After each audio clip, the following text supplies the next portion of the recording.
అక్రమాలు ఎందుకు జరుగుతున్నాయంటే చాలామంది ఓట్లు వేయడానికి రావట్లా. ఓకే, దాంతో ఎవరి పేరునో ఎవరో ఓటు వేసేస్తున్నారు. అదే మీకు పెంచారనుకోండి, ఆ 3 రోజులు వెయిట్ చేయాల్సిందే మీరు. లేకుంటే ఈరోజు సాయంత్రం 6 గంటలు అవ్వగాలని చూడండి ఎలక్ట్రానిక్ ఓటింగ్ మిషన్స్లో ఏమవుతుందో. అక్కడ పోలింగ్ బూత్లో ఉన్న ఏజెంట్స్, తర్వాత వచ్చేసి అక్కడ పోలింగ్ స్టాఫ్ కుమ్మక్క అవుతే. అందుకనే ఈసారి ఎలక్షన్ కమిషన్ మేము అడిగింది ఏంటంటే, ఆంధ్రప్రదేశ్లో 100% పోలింగ్ బూత్స్ ఏవైతే ఉన్నాయో అవన్నీ కూడా వెబ్ కాస్టింగ్ చేయాలి అని చెప్పి, వెబ్ కెమెరాస్ పెట్టాలి, జిల్లా ముఖ్యాలయాల్లో ఆ కంట్రోల్ ఉండాలి. అప్పుడు ఏమవుతుందంటే, ఈ విధంగా ఎవరైనా అక్రమాలకు పాల్పడే అవకాశం ఉంటే వెంటనే మొత్తం స్క్రీన్లో కనిపిస్తుంది మనకు. కాబట్టి అటువంటి ఎలక్షన్ని కౌంటర్మైండ్ చేయడానికి కూడా అవకాశం ఉంటుంది. సో అదొక డిమాండ్ మొన్న ఇవ్వడం జరిగింది మా ఏపీ యునైటెడ్ ఫ్రంట్ నుంచి. ఏమన్నారు సార్? సో వాళ్ళు అన్నారు జనరల్గా 50 నుంచి 60% కవర్ చేస్తున్నాము. మేము రాసింది ఏంటంటే అందులో, సార్ నార్మల్గా ఏదైనా స్టేట్లో ఈ విధంగా ఉంటే మీరు ఓకే, కానీ మా వాళ్ళు డైరెక్ట్గా యుద్ధమనే అంటున్నారు, సమరం అంటున్నారు. మీరేమో పండగ అంటున్నారు, వాళ్ళేమో సమరం అంటున్నారు. కాబట్టి ఇది ఓన్లీ స్టేట్ ఎక్కడ సమరం అనేవాళ్ళు. కాబట్టి ఇక్కడ ఖచ్చితంగా మీరు 100% కవర్ చేయాలంటే తీసుకున్నారు, ఫైల్లో తీసుకుని డిస్కస్ చేస్తాము అన్నారు. ఎందుకంటే వాళ్ళ అబ్జర్వర్స్ కూడా ఇక్కడికి వచ్చారు, వాళ్ళు కూడా పరిస్థితిని బేరీజు వేస్తున్నారు. ఆ తర్వాత వాళ్ళు రికమెండ్ చేస్తారు. ఏముంది దాంట్లో మానిటర్స్ పెట్టడం, సీసీటీవీ కెమెరాస్ పెట్టడము, దాన్ని సెంట్రలైజ్డ్ కనెక్షన్ పెట్టడం, ఇవన్నీ కూడా. ఎప్పుడైతే మనల్ని ఎవరో అబ్జర్వ్ చేస్తున్నారు అంటే మన ధోరణి వేరేగా ఉంటుంది. కాబట్టి ఆ విధంగా అంటే ప్రజల్లో కూడా ఒక ట్రాన్స్పరెన్సీ అనేది ఉంది. సో మనం నిజాయితీగా ఎన్నుకోవచ్చు, నిజాయితీగా ఓటు వేయచ్చు అనే ఒక భావన కూడా బలపడుతుంది కదండి. డెఫినెట్గా బలపడుతుంది. ఈవెన్ వీవీప్యాట్ గురించి కూడా సుప్రీంకోర్టులో జరుగుతుంది కదా. ఇంతకుముందు ఎలా జరిగేదంటే 5 ఈవీఎంలు 5 వీవీప్యాట్లు కౌంట్ చేసేవాడు. అంటే కౌంటింగ్ మొదలవగానే ర్యాండమ్గా రిటర్నింగ్ ఆఫీసర్ ఎవరంటే ఒక 5 ఈవీఎంలు దానికి అటాచ్ అయిన వీవీప్యాట్స్, ఈ 2 టాలీ చేయాలి. ఈ 2 టాలీ చేసిన తర్వాత వాళ్ళు కౌంటింగ్ మొదలు పెడతారు. కానీ ఇప్పుడు సుప్రీంకోర్టులో జరిగిన పబ్లిక్ ఇంట్రెస్ట్ లిటిగేషన్ ఏంటంటే, 5 ఈవీఎంస్తో సరిపోదు, మాకు అన్ని ఈవీఎంలు అన్ని వీవీప్యాట్లు లెక్కించాలని జరుగుతుంది. చూడాలి, ఐ థింక్ 16వ 17వ తారీఖు ఉంది సుప్రీంకోర్టు. మొత్తం అంతా సరిపోతేనే అప్పుడు లెక్కింపుకి వెళ్ళాలి, అంతే కదండి. అంటే ఇప్పుడు 5 చూసి 5 సరిపోతే లెక్కింపుకి వెళ్ళాలి. ఇక్కడ ఏదైనా మన డిస్క్రిపెన్సీ వచ్చింది, ఏదైనా తేడా వచ్చిందంటే అక్కడ కౌంటింగ్ ఆగిపోవాలి. ఓకే, అంటే ఈవీఎంస్లో ఏదో గోల్మాల్ ఉంది అని. ఎందుకంటే ఈవీఎంస్ మీద ఇప్పటికీ కూడా చాలామందికి అనుమానాలే. ఆ ఈవీఎంని ఏదో మిలిటరీ ఫ్రీక్వెన్సీతో దాన్ని మార్చవచ్చు, లేకుంటే ఆ చిప్ డిజైన్లో మీరు ఎక్కడ కొట్టినా కూడా ఆ పార్టీకే వెళుతుంది. ఇలా రకరకాలుగా ఉన్నాయి సార్. అలాంటి పరిస్థితులు ఉన్నాయని అనుకోవచ్చా అండి? అంటే ఈ ఎలక్ట్రానిక్ గ్యాడ్జెట్స్లో ఏది కూడా కాదు అని చెప్పేయడానికి కూడా అంత 100% చెప్పలేం. కానీ యాక్చువల్గా మనకు తెలిసింది ఏంటంటే, ఎలక్ట్రానిక్ ఓటింగ్ మెషిన్ అన్నది it is not connected to internet. నెట్కి కనెక్టెడ్ కాబట్టి it's a standalone machine. కాబట్టి ఆ విధమైన ప్రభావం, అదే నెట్ ఉంటే దాని లోపల దూరొచ్చు, హ్యాక్ చేయొచ్చు. కాబట్టి అటువంటి అవకాశం లేదు. కానీ మిలిటరీ ఫ్రీక్వెన్సీలో కొంతమంది అనుమానం అయితే ఇవి మోస్ట్లీ రష్యా నుంచి తెచ్చారట ఈ ఈవీఎంస్. కాబట్టి రష్యన్ మేక్ వాటిల్లో ముందే వాళ్ళు ఏదో చిప్ డిజైన్లో మ్యానుఫ్యాక్చర్ చేసి, ఏదైనా కొంత ఎలక్షన్ జరిగిన తర్వాత దాని మెయింటెనెన్స్ అన్న పేరుతో వేరొక చిప్ తెచ్చి పెడుతున్నారు. ఇలా రకరకాలు ఉన్నాయి. సో ఆ విధమైన డౌట్లు తీర్చడానికి వాళ్ళు ఏమంటారంటే, మీరు 100% వీవీప్యాట్స్ కౌంట్ చేయండి అని అడుగుతున్నారు. సో లెట్ us see ఏమవుతుంది. సార్, ఇప్పుడు మీరు ప్రజాక్షేత్రంలోకి వెళ్తూ ఉన్నారు ఒక పార్టీ అధ్యక్షుడిగా. కానీ ఈ మధ్య నేను గమనించిన ఒక విషయాన్ని స్ట్రైట్గా మీ దృష్టికి తేవాలనుకుంటున్నాను, అడగాలనుకుంటున్నాను, మీకు క్లారిటీ కావాలనుకుంటున్నాను. అడగండి. మీ పార్టీని ఇంతకుముందు చిన్నయ్య దొర గారు అనే ఒక పెద్ద ఒక వ్యక్తి పెట్టారు. సో అది ఆయన మీరు అంటే ఆ భావాలు కలిసి తర్వాత మీరు టేక్ ఓవర్ చేశారు. ఆ చిన్నయ్య దొర గారు మొన్న జగన్మోహన్ రెడ్డి గారు సీఎం గారి దగ్గరికి వెళ్ళి వాళ్ళ పార్టీలో జాయిన్ అయ్యారు. సో దాని మీద మీ కామెంట్ ఏంటి సార్? యాక్చువల్గా చిన్నయ్య దొర గారు వారు స్టార్ట్ చేశారు ఇది 2018వ సంవత్సరంలో. జయభారత్ నేషనల్ పార్టీ అన్నది మొదలుపెట్టారు. వారు 2019 ఎన్నికల్లో పోటీ కూడా చేశారు. వారు ఒక పెద్దాపురం నియోజకవర్గం అనుకుంటారు. జయభారత్ నేషనల్ పార్టీ వారు ఒకటే నిలబడ్డారు. ఆ తర్వాత ఆయన ఈ పార్టీ ఉంది, మీరు తీసుకోండి, నాకు కూడా పేరు చక్కగా ఉంది, తీసుకుందామన్న భావన వచ్చింది. ఆ తర్వాత వారిని కూడా పార్టీలో కొనసాగమని నేను అడిగాను, నాకేమీ వద్దన్నారు. అందుకనే వారిని గౌరవాధ్యక్షులుగా చేశాం, ఆనరీ ప్రెసిడెంట్. ఎందుకంటే మా పార్టీలో ఉన్న ప్రజాస్వామ్యానికే దీనికి ఒక ఉదాహరణ. నేను ఆయన లేదు, కుదరదు, మీరు ఉండాల్సిందే అని ఉండొచ్చు, ఏమీ లేదు. ఎస్, మీ భావాలు మీరు వెళ్తామనుకుంటారు. ఆయన ఆనరీ ప్రెసిడెంట్గానే ఉన్నారు, గౌరవాధ్యక్షులుగా మాత్రమే ఉన్నారు. కాబట్టి ఆయన వెళ్తానన్నారు. Yes, you are ready to leave, మాకేం ఆ విధంగా చూసుకోవాల్సిన అవసరం లేదు. భావాలు అక్కడ వ్యక్తం చేసుకుంటూ ఆయన ఫ్యూచర్ రాజకీయాల కోసం అక్కడికి వెళతాను అంటే ఎస్ అందరూ గౌరవపూర్వకంగా మేము ఆయన్ని స్వాగతించాం. There is no doubt. దానివల్ల ఏమి అంటే ఇలాంటి చర్య వలన జై భారత్ నేషనల్ పార్టీ ఏదైతే ఉందో దాని క్రెడిబిలిటీ దెబ్బతినే అవకాశం లేదని భావిస్తున్నారండి? ఎందుకంటే ఇప్పుడు పార్టీ పెట్టిన అతనే వేరే పార్టీలోకి వెళ్ళిపోయారు. సో పార్టీ సిద్ధాంతాలు నచ్చుకోలేక పార్టీ మనుగడ సాధిస్తుందని నమ్మకం లేక వెళ్ళిపోయారని అనుకునే ప్రమాదం ఉంది కదండి జనంలోని. యాక్చువల్గా ఆయన పార్టీలో మాకు పార్టీ మొత్తం ఇచ్చేశారు. Party election commission of India నుంచి పార్టీ అధ్యక్షుడిగా నా పేరు కూడా యాక్సెప్ట్ చేయడం జరిగింది. ఓకే. ఆ తర్వాత జనరల్ సెక్రటరీ పేరు, ట్రెషరరు మొత్తం కూడా చేంజ్ అయిపోయి ఎలక్షన్ కమిషన్ అగ్రి అయింది. ఓకే. కానీ ఆ రోజు నుంచే ఆయనకు పార్టీతో సంబంధం లేదు. కానీ గౌరవాధ్యక్షుడిగా ఆయన కూడా వారిని రిక్వెస్ట్ చేశాను. ఓకే. మీరు ఒక మంచి సద్భావంతో మొదలు పెట్టారు, మీరు కూడా పార్టీకి మంచి పేరు పెట్టారు, కాబట్టి మీరు గౌరవాధ్యక్షులుగా ఉంటే బాగుంటుంది అన్నది వారు కోరుకున్నారు. వారు కూడా ఓకే అన్నారు. ఈవెన్ మా ఆవిర్భావం అంటే December 22 కూడా ఆయన వచ్చి నన్ను స్వాగతం పలకడం కూడా జరిగింది. ఓకే, ఈ పొలిటికల్ దాంట్లో రకరకాల డెవలప్మెంట్స్ జరుగుతూ ఉంటాయి.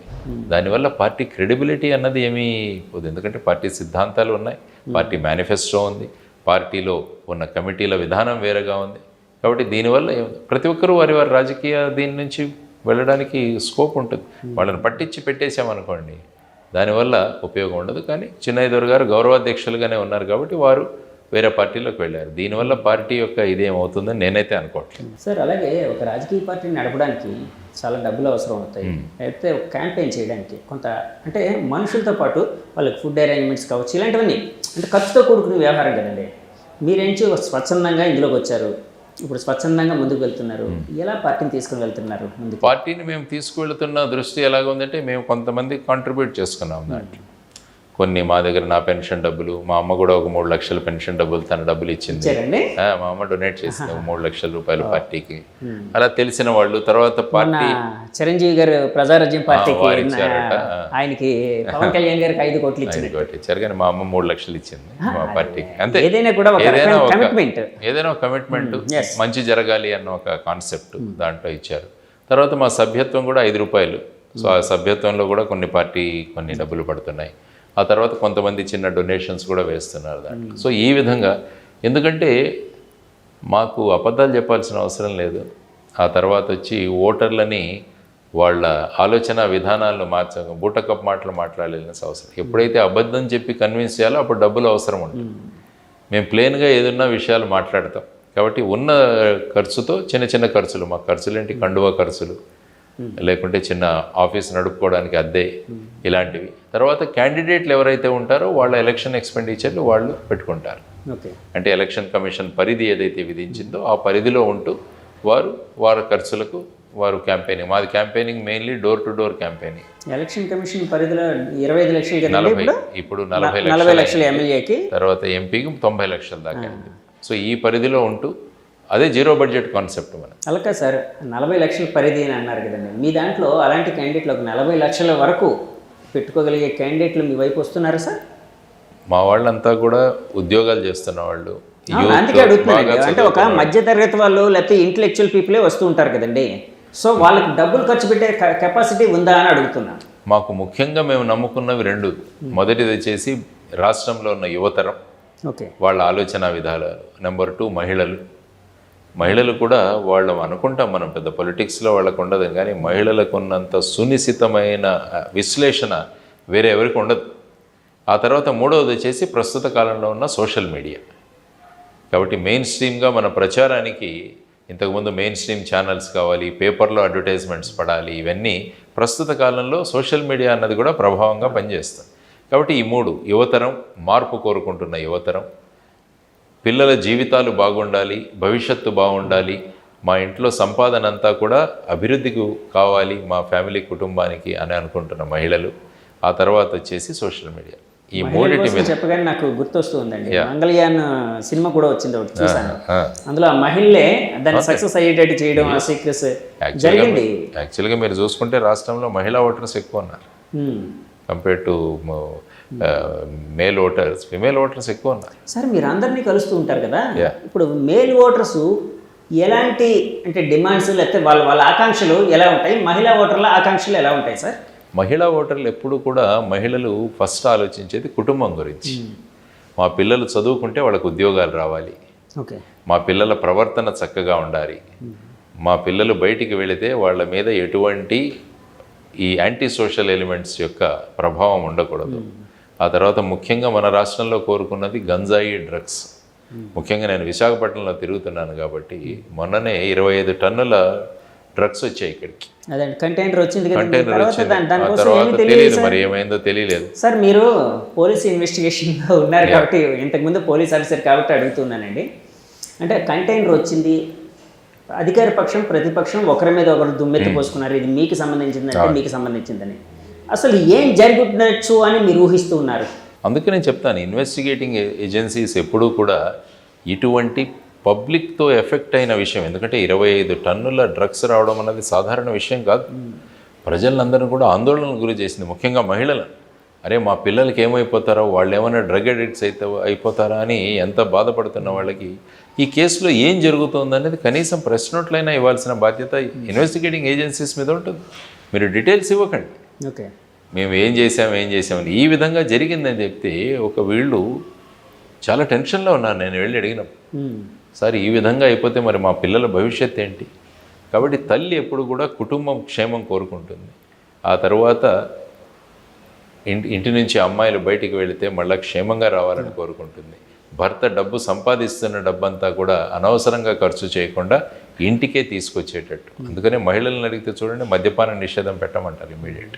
ఎందుకంటే సంపాదిస్తున్న డబ్బులో సగం అక్కడికే వెళ్ళిపోతే మరి మా బతుకులు ఏంటి అని. ఎందుకంటే తల్లి ఎప్పుడు కూడా ఉపవాసాలు, తను తిండి తినకుండా పిల్లలకు తినిపిస్తుంది. కాబట్టి అటువంటి తల్లి యొక్క అభిప్రాయాలు చాలా ముఖ్యమైనవి. వాళ్ళు ఇవే కోరుకుంటున్నారు, ఉపాధి రావాలి, మా పిల్లలు ఎక్కడికెక్కడికో వెళ్ళిపోతున్నారు, మా పిల్లలతో ఉండే సమయం కూడా మాకు ఉండట్లేదు, కాబట్టి ఇక్కడే రాష్ట్రంలో ఎందుకు మీరు ఉపాధి కల్పించడం లేదు, ఇవన్నీ కూడా వాళ్ళు కోరుకుంటున్న ఇది.